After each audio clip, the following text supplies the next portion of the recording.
मंदिर में अचानक आई एक अनजान महिला और अंजलि को दिया अमन के नाम का शादी का जोड़ा। वहीं दूसरी तरफ रमेश भाई पाटिल ने अमन का केस किया रीओपन। लेकिन क्यों? इन्हीं सब के बीच वेद अंजलि की मौत बनकर निकल पड़ा है बस्ती के लिए। क्या अमन वापस आने वाला है या यह एक रची साजिश? जानिए आज के एपिसोड में। एपिसोड की शुरुआत में अंजलि मंदिर में पूजा करती नजर आती है। तभी वहाँ अमेरिका की एक महिला पहुँचती है और अंजलि को अमन के नाम से शादी का जोड़ा देती है। यह देख सबकी आंखें फटी की फटी रह जाती है। वहीं दूसरी तरफ विद्युत युवराज को बताता है कि रमेश भाई पाटिल पुलिस स्टेशन आए हैं और अमन सिंह राजपूत की मौत के बारे में जानकारी ले रहे हैं। युवराज पूछता है कि वो वहाँ क्या कर रहा है। विद्युत बताता है कि रमेश केस को फिर से खोलना चाहते हैं। युवराज सोचता है कि वो वापस क्यों आया है। इसके बाद युवराज राघव को कॉल करके बताता है कि रमेश भाई पाटिल दिल्ली आए हैं और अमन के मर्डर केस को फिर से खोलने की कोशिश कर रहे हैं। युवराज बताता है कि यह साजिश लगती है जिसको अंजलि ने रचा है। अब अंजलि को जिंदा छोड़ना ठीक नहीं और तुरंत वेद को कॉल करता है। उसी वक्त वह अंजलि को कॉल करता है और अंजलि पर आरोप लगाता है कि वह किसी वकील के जरिए अमन का केस दोबारा खोलना चाहती है। अंजलि हैरान हो जाती है और कहती कि उसे इस बारे में कुछ भी नहीं पता। राघव उसे बताता है कि रमेश पुलिस स्टेशन गया है। अंजलि कहती है कि उसे नहीं पता था कि रमेश दिल्ली आए हैं। राघव उसकी बात पर विश्वास नहीं करता। इसी बीच सीरियल में दिखाया जाता है कि युवराज ने अंजलि को जान से मारने के लिए वेद को रवाना कर दिया है। राजपूत मेंशन में साधिका गिन्नी को अंजलि के खिलाफ भड़काती है। वह कहती कि अगर गिन्नी अंजलि की बात मानेगी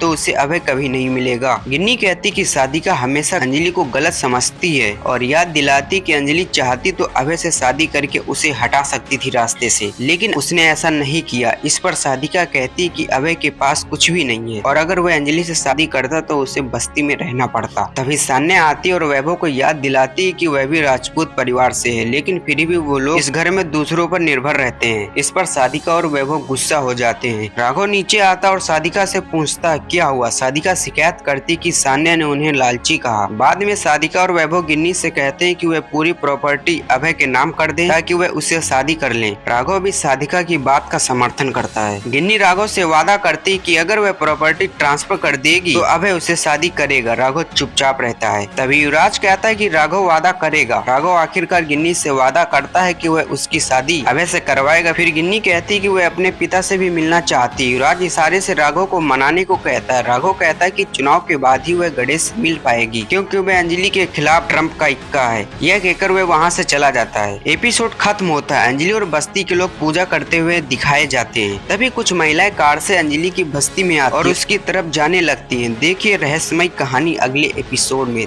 धन्यवाद दोस्तों।